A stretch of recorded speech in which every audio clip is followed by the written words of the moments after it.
C'est la première fois que j'ai peur du démoulage pour un gâteau. J'avais tellement envie de faire un fraisier pour le jour de l'Aïd, mais cette fois je voulais le faire en lune.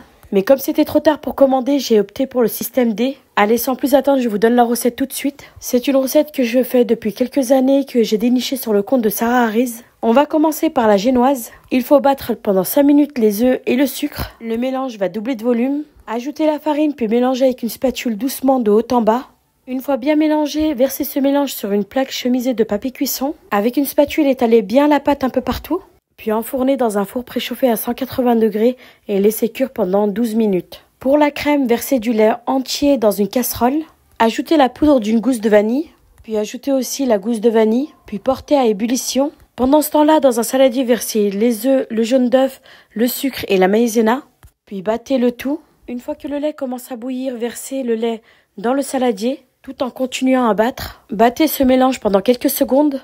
Puis versez ce mélange dans la casserole qu'on a utilisée. Puis faites cuire la crème à feu doux tout en mélangeant avec un fouet jusqu'à que la crème s'épaississe. Éteignez le feu, puis versez la crème sur une plaque chemisée de papier cuisson. Couvrez avec un film alimentaire et laissez refroidir. Une fois que la crème a bien refroidi, battez le beurre mou à vitesse rapide pendant 5 minutes. Tout en continuant à battre, ajoutez la crème au beurre. Après avoir ajouté toute la crème, laissez battre pendant 5 minutes encore. Respectez bien le temps parce que c'est ça qui va rendre la crème bien blanche. Et enfin, ajoutez 2 grosses cuillères à soupe de mascarpone. Puis battez pendant encore 5 minutes. Pour le sirop, c'est simple, il faut verser de l'eau et du sucre dans une casserole et laisser bouillir pendant 5 minutes. Moi, j'ai utilisé les restes de gousse de vanille qu'on a utilisé pour la crème. Maintenant, on va réaliser le montage du fraisier. J'ai disposé le cercle pâtissier sur le plat.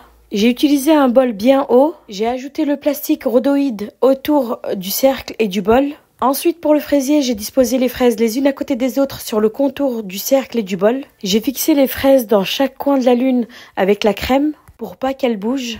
Pour la génoise, je vous ai pas montré lorsque je l'ai coupée, mais j'ai coupé en forme de lune. Ensuite, j'ai ajouté du sirop sur la génoise. J'ai rempli l'intérieur de crème un peu partout. Puis j'ai lissé la surface avec une cuillère. Ensuite, remplissez le centre de votre lune avec des morceaux de fraises un peu partout.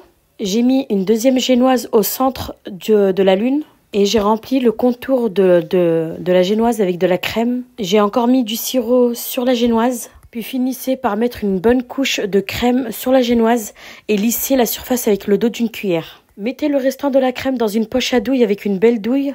Puis décorez votre fraisier. Et ensuite, j'ai décoré avec des fruits, des framboises, des myrtilles et quelques fraises gariguettes. Et pour finir, j'ai réservé le fraisier au frigo pendant 3-4 heures. On arrive à la fin de cette vidéo. J'aimerais souhaiter un bon Eid, une bonne fête à tous les musulmans du monde entier. Et moi, je vous dis à bientôt pour une nouvelle recette.